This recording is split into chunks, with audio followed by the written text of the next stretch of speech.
Kalau kita kompak di semua provinsi, di semua daerah, produknya lokal, menggerakkan, memukul ini, akhirnya produk besar itu tidak ada pasar dan mereka akan hengkang dari Indonesia, gitu ya. Kalau Anda saat ini terpikir untuk membuat digital marketplace, saya bilang Anda ketinggalan.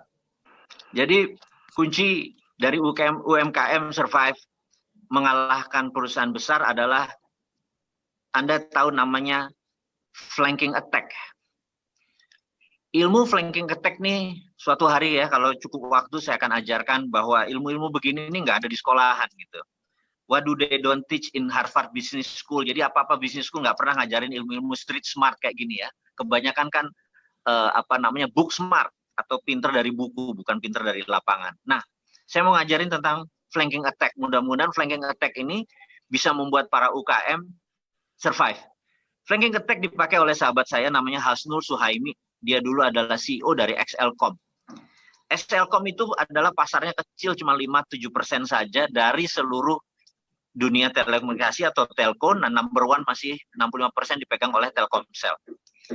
Selama 5 tahun dia menjabat jadi CEO, Telkomsel pasarnya turun menjadi 50-an sekian persen, dan XLcom pasarnya naik menjadi 27%. Anda bisa bayangkan, di pasar bernilai 100 triliun, dia bisa menaikkan omset menjadi hampir menguasai 25% atau 25 triliun pasar waktu itu. Yang mereka pakai adalah, yang dia pakai adalah flanking attack.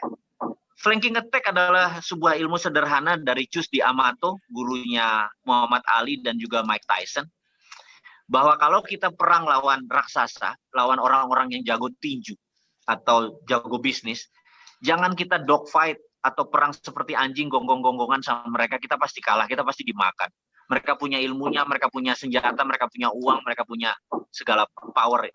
Tapi semua orang itu pasti punya kelemahannya, nggak ada semua orang kuat semua gitu ya. Nah, flanking adalah menyerang pelan-pelan sisi kelemahannya. Misalnya, orang tersebut jago tinju, dagunya kuat, mukanya kuat, rahangnya kuat, dipukulin muka, kepalanya dia kuat gitu ya.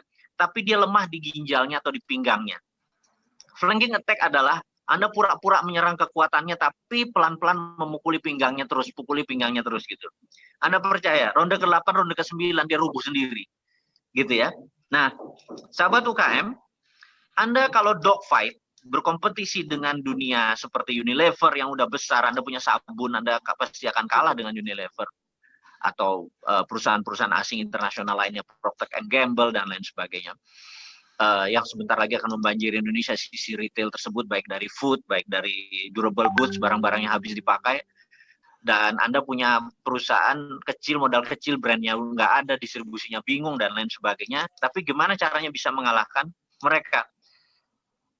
Kita harus megang sebuah wilayah yang benar-benar kita jago. Misalnya kita ambil di Makassar, ya kita kejar Makassar aja. Kita harus jadi raja di Makassar. Karena mereka untuk mendistribusikan ke Makassar, mereka harus ngirim kapal dari Surabaya dan lain sebagainya. Sementara Anda buat di Makassar untuk distribusi di Makassar. Nah, itulah flanking attack. Anda pukul pelan-pelan, nanti lama-lama meluas. Kalau kita kompak di semua provinsi, di semua daerah, produknya lokal, menggerakkan, memukul ini, akhirnya produk besar itu tidak ada pasar dan mereka akan hengkang dari Indonesia gitu ya. Jadi saya sarankan teman-teman UKM, number one, Anda harus punya strategi flanking attack. Dan setiap orang atau setiap bisnis atau apapun Anda akan punya ilmunya lain-lain ya. Saya cuma kasih gambaran besar, Anda lebih pintar dari saya untuk melakukan street smart, jangan pakai teori, do it gitu ya, lakukan aja. Kalau mau berenang tuh jangan cuma teori di darat, nyeburnya di air. 1 teguk, 2 teguk Anda pasti akan ketelan itu airnya. Tapi nggak apa-apa. Yang kedua adalah go digital. Go digital ini bagaimana gitu ya. Go digital ini adalah ada marketplace sekarang. Ada Tokopedia, ada Bukalapak, ada Alibaba, ada Amazon gitu ya. Ada Shopee, ada Lazada. Itu adalah marketplace. Nah, marketplace itu usianya sudah tua. Alibaba sudah 22 tahun, Amazon sudah 20-an tahun lebih, Tokopedia segala macam udah di atas 10 tahun. Kalau Anda saat ini terpikir untuk membuat digital marketplace, saya bilang Anda ketinggalan. Dunia yang namanya Tokopedia, Bukalapak dalam strategi marketplace adalah namanya pull atau tarik. Jadi pull marketing. Pull marketing itu begini, mereka masukkan semua di dalam pasar marketplace tadi, pull, mereka tarik, kemudian mereka jual di antara sesama kita, pull gitu ya. Nah, Ke depan, marketing kalau pull udah kuno. Ke depan strateginya adalah push. Push marketing adalah menyerang. Jadi Anda misalnya menggunakan Facebook Ad, itu adalah push marketing. IG Ad itu push marketing. SOE dengan Google Ads itu adalah push marketing. Jadi sahabat semua, Anda harus belajar tentang push marketing. Jangan pull lagi. Jangan narok doang. Nggak ada yang datang. Jutaan produk itu. Jadi push marketing. Yang kedua, saya ya jualan sedikit ya. Kalau di dalam kesempatan kali ini diizinkan. Jadi saya juga punya platform untuk push marketing namanya viralmu.id. Anda taruh aja produk Anda di sana, Anda share misalnya Anda punya jamu harga 100.000 Anda share. Siapa yang kasih jual Anda kasih 20% komisi. Karena saat ini ada hampir 100.000 dan 90.000 sekian adalah resellernya atau apa namanya promoter kita menyebutnya, dia adalah gabungan reseller, affiliate dan dropshipper. Sekali lagi ini istilah saya cepetin aja Anda belajar sendiri ya. Dan saya harap produknya saat ini ada 55.000. Saya harap produknya ini bisa lebih banyak karena ini adalah platform push marketing pertama di Indonesia yang berupa platform. Yang lain adalah kita menggunakan platformnya Facebook, platformnya Google dan lain sebagainya. Ini adalah platformnya kita. Jadi kita di dalam membantu UKM dan membantu sektor private atau swasta, kita juga bukan tipe-tipe yang meminta perlindungan pemerintah atau manja dengan pemerintah. Kita juga memberikan solusi. Dan viralmu.id ini baru luncur kira-kira 8 bulan. Alhamdulillah saat ini responnya sudah sangat baik, omsetnya per bulan sudah sangat baik. Tapi sekali lagi itu bukan omsetnya Viralmu, tapi adalah omset para UKM yang bergabung sama kita. Jadi teman-teman, Anda kalau mau jadi apa namanya produk Anda mau dijualkan, masukkan ke Viralmu. Dan kalau Anda adalah generasi rebahan, ingin menjualkan produk-produk teman tersebut, Anda join di promotor.id. Dan di sana Anda bisa menjualkan, Anda dapat komisi. Jual aja di mana jualnya? Anda taruh aja di landing page, di komen di wall Anda, di sosmed Anda, di Twitter Anda, di Facebook Anda. Jadi kita menunggangi platform sosial media untuk Anda menjual produk teman-teman Anda. Jadi di sini kita menggunakan strategi yang namanya push marketing. Jadi detailnya sekali lagi saya nggak jelaskan. Tapi bagi teman-teman generasi di bawah 25 tahun saya senang banget. Begitu saya cerita push marketing, tangan Anda langsung ke Google, Anda search Wikipedia gitu ya. Begitu kita ngomong tentang flanking attack, Anda langsung cepet flanking attack apa gitu ya. Dan inilah menariknya saya berbisnis apa, saya mengajarkan teman-teman yang generasi muda ini nggak kayak generasi saya, apa-apa nanya, apa-apa bingung gitu ya. Anda di tangan Anda ada semua, ada Mbah Google yang bisa menjawab ini semua. Jadi saya cukup enak menerangkan adalah poin-poinnya aja, dan Anda adalah orang-orang yang well informed, tinggal street smartnya aja, jangan banyak tanya kapan actionnya gitu ya. Oke, lanjut pertanyaannya. Baik, ada nih pertanyaan menarik Pak. Ada tidak peran globalis dalam Undang-Undang Cilaka? Ya, pertanyaan keduanya, keluar dari topik Pak, saya mau tahu, ada tidak kejadian di waktu lampau yang menurut Bosman pada saat itu malah salah, tapi malah kejadian itulah yang membuat Bosman bisa superpower seperti sekarang? Oke, good. Oke, pertanyaan pertama adalah apakah ini titipan dari globalis cabal? Jadi gini, sewaktu tahun 80-an Amerika di bawah Ronald Reagan mengadakan diskusi dengan Deng Xiaoping. Di situ diharapkan Amerika akan invest di Tiongkok besar-besaran dengan syarat 40 tahun kemudian atau sekarang China akan mengadopsi demokrasi. Bukan partai komunisnya diubah, tapi mengadopsi demokrasi adalah ada pemilihan langsung untuk wali kota, untuk gubernur dan lain sebagainya. Tapi PKC, Partai Komunis Cinanya, udah dengan gaya komunisnya. Dan disetujui oleh Deng Xiaoping, akhirnya tahun 80-an, tahun 90-an masuk besar-besaran investasi di China. Dan di China, investasi itu memang fokusnya adalah di low cost labor atau buruh dengan biaya murah.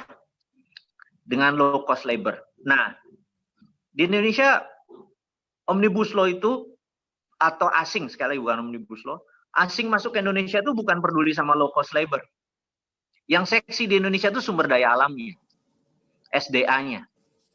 Jadi kalau teman-teman IPA dulu di SMA ada tabel periodik, ya kan, Lavoisier, tabel periodik yang kita dulu ngapalin hari libur nanti kita rebus kubis Prancis, HE, LI, CE dan lain sebagainya. Anda tahu kan? Ada 100 sekian unsur itu semua ada di bumi tanah air Indonesia. Kita ada litium, kita ada magnesium, kita ada europium, kita ada germanium, kita ada tantalum, kita ada platinum, kita ada palladium. Benda-benda itu semua ada di Indonesia, dan benda-benda itu adalah benda yang untuk future semua. Osmium, aurum, emas, itu adalah untuk teknologi semua. Anda tahu propeller atau benda yang berputar atau rotating itu bukan sekedar memerlukan Fe atau benda yang bersifat besi, tapi harus mengandung sedikit palladium dan lain sebagainya, Ada banyak sekali. Nah, kenapa di dunia itu memang paling banyak ada di Indonesia? Karena Anda bisa bayangkan dunia yang berputar selama 3 miliar tahun kali berputar di tengah selama miliaran tahun, itu akan membuat mineral-mineral itu memang berfokusnya di daerah Khatulistiwa, dan di perut bumi yang paling banyak garis pantai terpanjang adalah Indonesia gitu ya. Jadi Indonesia ini seksi ada dua. Satu, yang di bawah tanah, kedua yang di atas permukaan, karena 90% wilayah kita mengandung matahari, 80% wilayah kita mengandung air, 70% wilayah Indonesia mengandung vulkaniknya Gunung Merapi yang terus memberikan pupuk alami, sehingga natural resources kita di permukaan sangat bagus, di dalam tanah juga sangat bagus gitu ya. Tetapi kita tahu yang value added-nya tertinggi, yang terbatas hasilnya di dunia ini adalah yang di dalam tanah. Jadi yang saya benci dari keputusan saat ini adalah terlalu memanjakan asing untuk mengeduk tanah air Indonesia. Itu yang saya nggak setuju. Jadi kalau ini ada pesanan dari oligarki atau dari globalis cabal, jawaban saya adalah yes. Gitu aja ya, sederhana. Mudah-mudahan saya salah. Mudah-mudahan tanah air kita nggak pernah dikeduk lagi gitu. Nah, terus ada pertanyaan kedua, apa greatest moment dari seorang bosman dalam hidupnya gitu ya. 25 tahun saya berbisnis, shit happen, turun naik biasa, pernah rugi, pernah untung, tapi dalam hidup ini bukan jatuh yang masalah, tapi mantulnya. Selama mantulnya lebih tinggi dari jatuhnya, tren Anda naik gitu ya.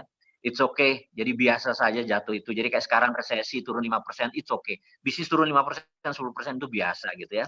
Dan apa yang dilakukan kalau bisnis lagi turun, jangan pernah ubah tujuannya. Yang diubah bisnis modelnya atau strateginya gitu ya. Di dalam bernegara juga sama. Jangan pernah ubah tujuannya, yaitu membeli kita, jangan diubah tujuannya, diubah model. Nah, suatu 2017 di mana perusahaan saya banyak yang tutup karena waktu itu ada kerjasama antar BUMN, di mana negara sangat mementingkan BUMN, perusahaannya saya tutup sehingga saya harus mem-PHK banyak karyawan saya yang sudah 18 tahun kerja, 20 tahun kerja, yang sudah kayak saudara, yang kalau lebaran rumah saya penuh dengan karyawan-karyawan tersebut, ada ratusan orang dengan anak dan keluarga ya udah hampir ribuan. Toto harus di PHK karena pemerintah pada saat itu memenangkan BUMN daripada kita yang swasta, padahal harga kita bisa lebih murah, swasta lebih murah, tapi negara memberikan strategi yang lain. Waktu itu permen sih keputusannya, peraturan menteri ya, menteri yang lama, tapi didiamkan itu artinya kan memihak pada mereka. Dan itulah sejarah membuat saya wake up call atau alarm membuat saya bangun, yang saya bilang nih kalau didiemin, masyarakat yang 200 juta ini nggak tahu bahwa ada cara bernegara lain yang tidak merugikan swasta, malah memperkaya swasta, juga memperkaya negara. Ada cara lain. Jadi peristiwa itu di tahun 2016 membuat saya wake up call. Di tahun 2017 saya memutuskan, berjanji ya saya akan memberikan pelajaran kepada teman-teman yang junior-junior ini, 1000 video yang saya akan berikan pelajaran bagaimana cara cerdas bernegara, dan 1000 video berikutnya serialnya namanya Mencari Sila Kelima, atau saya merasa sila kelima itu hilang dari muka bumi Indonesia, yaitu keadilan sosial bagi seluruh rakyat Indonesia. Itu adalah komitmen saya mengajari sahabat semua. Saya nggak ada bertujuan politik, tapi mengajarkan 2 hal, 1000 video dan tulisan untuk cara cerdas bernegara, mengajarin politik, demokrasi, beda pendapat, dan lain sebagainya. Kemudian berbisnis, membangun ekonomi, membangun sosial. Jadi mudah-mudahan kejawab 2 pertanyaan tadi. Oke, ada pertanyaan ini sederhana, tapi jawabnya tidak sesederhana itu. Oke, cara memilih di dalam bisnis, saya setelah pasar, nomor 2 saya selalu melakukan who. atau siapa yang akan running the business. Karena saya secara pribadi, kita harus tahu strength atau weakness diri kita sendiri. Saya adalah kreator, saya adalah system person. Jadi gini, seorang introvert adalah orang yang disebut system person, seorang extrovert adalah people person, gitu ya. Orang yang suka orang dan orang suka dia. Saya adalah orang introvert atau system person. Saya di dalam bisnis, saya nggak nyaman berbicara sama organisasi yang besar dengan orang yang banyak. Saya lebih fokus dengan orang yang kecil, lebih ke inner circle. Jadi saya akan mencari siapa yang akan run the business. Karena posisi saya adalah seorang kreator atau saya mencipta atau orang langit kali ya, dan sisi lain saya adalah introvert atau system person, maka untuk menjalankan bisnis cari karakter yang berlawanan dengan kita, yaitu orang yang extrovert, karena dia adalah people person, dia bisa manage, dia ketemu orang, dia good listener, dia pendengar yang baik gitu ya. Sementara kalau introvert adalah bukan pendengar yang baik, kita mendengar tapi memilih mendengarnya gitu ya. Kalau extrovert bisa semua orang bisa dia dengar. Jadi saya akan mencari orang berlawanan sifatnya. Kedua, sifat apa lagi? Saya ini globalis. Jadi saya berpikir saya besar. Berpikir saya globalis. Jadi saya memerlukan orang yang detail. Jadi berlawanan dengan saya. Bagi saya detail angka balance sheet itu stres saya. Dan saya mencari mitra adalah mereka yang detail. Jadi saya global, dia detail. Saya introvert, dia extrovert. Itu cara mencari pasangan hidup juga sama. Jangan yang karakternya sama, tapi karakternya berseberangan karena saling cover. Karakter ya, bukan attitude. Attitude adalah harus yang baik. Attitude adalah, apa itu attitude? Attitude adalah do the right thing when no one see you. Attitude yang baik adalah melakukan hal yang benar pada saat orang tidak ada yang melihat, gitu ya. Nah, attitude itu harus tetap baik, tapi karakter bisa berbeda. Kayak tadi, saya adalah system person, saya adalah kreator, saya adalah global, partner yang saya cari adalah detail, extrovert, people person, dan mereka adalah orang-orang yang bagus di angka, di perhitungan, di tajam mengenai detailnya. Nah, mereka itulah yang pada saat bisnis kita jalan, mereka itulah mitra-mitra saya yang sifatnya berlawanan. Jadi mitra itu tidak selalu uang. Uang itu gampang. Tapi who bagi saya lebih penting daripada what, gitu ya, daripada apa. Who, karena hidup masalah chemistry adalah menyamakan who, gitu ya. Nah, mudah-mudahan ini kejawab bagaimana saya mencari mitra. Sorry, yang kedua tadi pertanyaan apa? Aku bisa di-refresh lagi. Pertanyaannya tokoh panutan Bapak Marligo. Oke, saya pernah cerita bahwa panutan saya adalah Bill Gates. Sampai saya bisa makan lunch atau dinner atau satu meja, dan akhirnya mimpi saya itu terjadi. Saya bertemu dengan beliau dan kita tahu bahwa pada saat mimpi tercapai, maka yang harus dilakukan berikutnya adalah set a new dream atau set a new mimpi. Dan orang yang saya menjadi panutan saat ini adalah Elon Musk. Jadi sahamnya Tesla saya beli, produk-produknya saya beli, dan saya mengidolakan Elon Musk sebagai manusia yang saya anggap cukup visioner, out of the box, sangat efisien mengerjakan sesuatu, tidak terfikir tentang apa untung rugi. Bagi dia adalah impact dan benefit. Itu menarik sekali ya.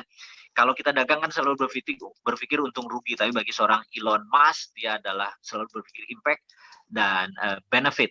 Jadi dia tahu bahwa dia pelajari bahwa yang menjadikan dunia ini bermasalah adalah manusia.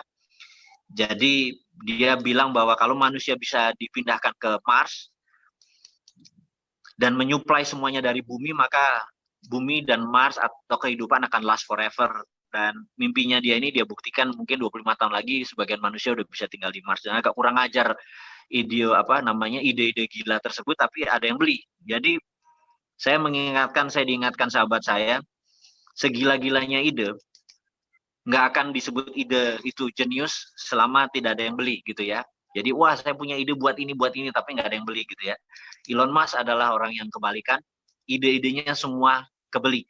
Bahkan dia gagal di dalam pemasaran pun Waktu itu truknya dia yang katanya kacanya anti pecah, toto pecah, ternyata tetap aja ditonton 23 juta orang, ternyata 100.000 juga pemesan truk tersebut. Anda bisa bayangin, truk senilai hampir 1 miliar yang pesan 100.000 gitu ya. Kita ngejual barang 100.000, kebeli 1.000 aja sudah alhamdulillah syukur jidat kita bau sajadah gitu ya. Apalagi dia gitu ya. Ini pelajaran menarik karena itu salah satu idola saya saat ini adalah Elon Musk. Mudah-mudahan menjawab teman itu ya, sahabat saya, apakah yang dimaksud sebagai dream. Jadi saya berharap apa? Saya berharap bisa makan siang atau dinner sama dia untuk ngobrol dengan Elon Musk.